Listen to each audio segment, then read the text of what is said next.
What is up guys, welcome back to the channel. This is Dr. Hammerstang and today is my review here of the OnePlus Nord 4, a phone that I've been using for the past few weeks already, and I want to share with you my thoughts and my opinions on this.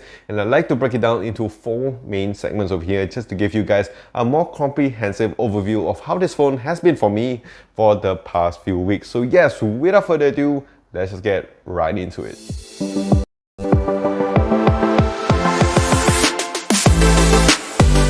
Okay, so let's talk about the price of the OnePlus Nord 4 here first before we go into the 4 main segments. So here in Malaysia, the OnePlus Nord 4 does go for about 25.99 ringgit, which would place it at about the $600 mark. So definitely it is a solid kind of mid-range price over here, and we are going to check it out as a mid-range phone. So for the first part over here, I'll talk about it's of course the holding experience, basically how the phone would feel in your hand on a daily basis. And what I can say is that it feels really good.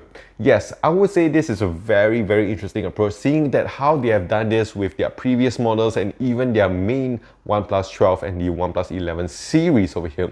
So what I can say is that it feels really cool, because I do like the squared size that we have overall on this phone. I do have the OnePlus Nord CE Lite 3 and I do like the squared size, so I really prefer it overall on this phone over here. It does give you a more kind of gripping feel when it comes to this phone. One thing that's a bit of a bummer here is the fact that the fingerprint scanner here is an under display instead of a side mounted, because I was finding that with phones with a flat kind of sides, they should have a side mounted fingerprint scanner, which would make it more comfortable to press on the side and easier to reach overall. But in terms of just the finish on this is really interesting, because we don't really see this nowadays a lot. Most of the time we have a glass on the back or a plastic on the back, but here we have a metal frame on the back over here, which would give it a little bit more durability when you're using this phone.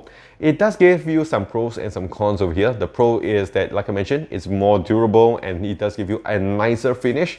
But the cons on this is that you're going to get a lot of fingerprints on the back over here. With this phone here in Malaysia, you don't have a phone case right off the box, which again is a bit of a bummer, because it is quite hard to find a OnePlus case, especially when it comes to the OnePlus Nord series. So you have to kind of order it online and get it shipped from overseas.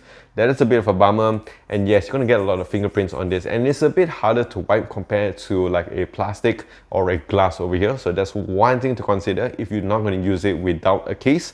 And of course, when we talk about the finish on this, I really like it. It does give you some smoothness on the sides over here, so definitely be careful when you're using this phone. It might slip out of your hand over here. The design isn't too bad. It does feel a little bit more kind of the early 2010s, where they kind of give you that kind of straight line kind of design instead of a very clean finish. It is quite unique, like I mentioned before. The camera layout here is again really nice. You have your dual camera setup with the LED flash, and the buttons overall on the sides here is easy to reach. One thing I want to notice over here is of course the alert slider, which is located for me a little bit too high. So in case if you are in an emergency and you want to find a button, you have to kind of use some finger gymnastics over here to stretch it to reach to that segment over there. Overall, other than that, it is quite nice to reach to the under display scanner, and of course when it comes to the overall finish on this, it feels really nice. So in terms of the holding experience of the OnePlus Nord 4, I'll give it a solid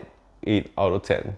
So next up over here, let's talk about the viewing experience on this phone. So basically I'm going to cover the display, the speakers, and also the haptics on this phone. So when it comes to the haptics, I would say it's not too bad. It doesn't give you that full OnePlus 12 kind of haptics on this phone. It still gives you a very strong feedback over here, especially when you're using it with your keypad or your back button, or when you're going through your gaming sessions. It is still pretty decent. When it comes to the speakers over here, the first thing that I do like is the fact that you do have your stereo speaker setup. Really nice when you're watching your movies or whatever, you want that stereo sound. It isn't the best again compared to your high-end models. It doesn't give you that full clarity, but it is still very good at this price point, because it does get very loud and also pretty clear, I would say, overall. When it comes to the display over here, again, when it comes to the AMOLED panel, large panel over here, HDR10 plus support, yes, we can talk about all the numbers. And what I can say about this phone is that yes, watching content over here is really nice. Going through your stuff like your Facebook, Instagram, TikTok, Netflix, Hulu, or maybe a Disney Plus, watching your shows has been really, really nice. I do like the colors. They do pop out a lot here, really nice. But one thing that I want to talk about here, which is a really cool feature that I do not see on many other phone models over here, other than of course the Oppo phones and of course the OnePlus, is of course the Aqua Touch technology. This is definitely a super underrated feature because especially here nowadays in Malaysia or in a lot of places where it gets a little bit more rainy, or when you're playing some sports and you spill some water over here with your sweaty hands or whatsoever, sometimes it's very hard, especially when you want to use your under display scanner over here or you want to scroll through your phone. I do like the Aqua Touch over here enables you to actually use your phone as you would as without any water drops over here. This is a really cool feature, and definitely more phone companies should be using this technology on their phones over here. So definitely this is something I really like when it comes to the OnePlus phones over here. So overall, in terms of the viewing experience on this, I will give it a solid 8.5 out of 10. So next up over here, the third segment is of course the user experience. So basically, I'm going to cover the hardware and of course the software side of things. So hardware wise, it isn't really that bad. I would say I enjoy it a lot. Definitely when it comes to OnePlus phones, they want to talk about speed, they want to talk about smoothness, and definitely even over here with the OnePlus Nord 4, even though it's a mid-range phone, it still performs very high end. Yes, when you talk about the processor, it is a Snapdragon 7 Gen 3 processor, or more like a 7 Plus Gen 3 processor. So it is the highest end when it comes to your mid-range chipset. So it still performs really good when it comes to gaming sessions or whatsoever. You're not going to notice a lot of lags or a lot of heating issues with this. I really like using this phone. Multitasking on this as well has been a breeze because it performs really good, and that is definitely one of the things that I really like about OnePlus phones. That of course, if you buy your high-end phones, your mid-range, or even your entry-level phones, they are still giving you the power and of course the speed when it comes to your OnePlus phone. So definitely that is something I really admire here, because sometimes they could make some cutbacks or whatsoever to make it a phone not performing that high end, but it still performs really good over here. When it comes to the battery over here, I really like it here as well. 5500 mAh of battery, you can't complain about it too much. And what you cannot never complain about OnePlus phones is of course the charging speed. So unless you have a 100-watt SuperVOOC charger, you can use the full capabilities of this. I do have a 66 ones over here, so it's not so bad. It still charges up really fast, and that is definitely one thing I could never complain about the battery and charging of this phone. Other than that, the overall experience on this has been really cool. We have some AI features here as well with the Nord 4, and it's not just exclusive to the 12 series over here. I do like they do have the note-taking sessions, the volume, and also the voice recording stuff, and also the AI removal stuff. So it's all really cool. I really like it here with the Nord 4 because it really feels more of a high-end phone with a mid-range price. So overall, I would say the user experience on this has been really solid, and I would give it a solid 8.5 out of 10. Alright, so last but not least, let's talk about the cameras on this phone over here. So like when it comes to most of the OnePlus phones, we know the story.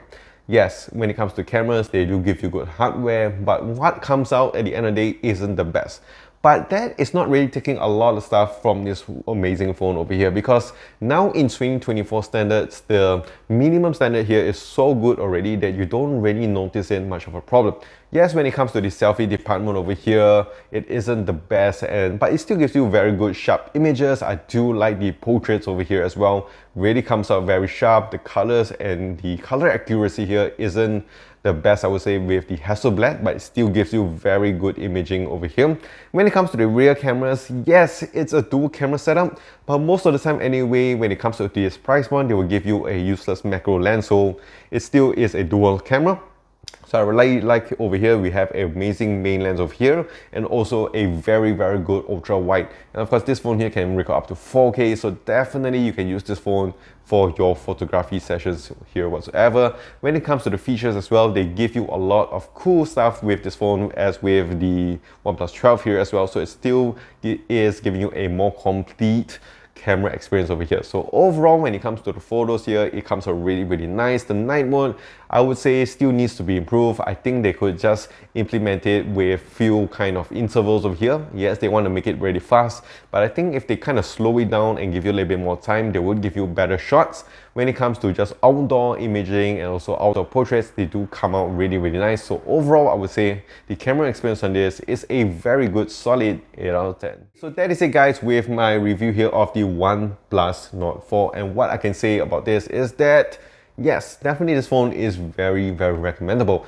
Definitely it's going up against many other phone models, but for this price point, and if you are someone that actually want the OnePlus experience, I think this phone here is going to make the cake for this. It does give you very good fast performances. It does have a very good and unique design, durable here as well. And of course, when it comes to the software, it is really OnePlus. You have your simple features, but they also have added some AI features here as well. Cameras here is also pretty decent. So overall, it gives you a complete package, and I think this is something you cannot fault this phone for. So at this price point, I think this is a really good phone to recommend. But of course, these are just my thoughts and my opinions. Let me know in the comment section down below what you guys think about this phone. If you guys enjoyed this video, don't click the like and smash the subscribe button, and I'll see you guys in the next one.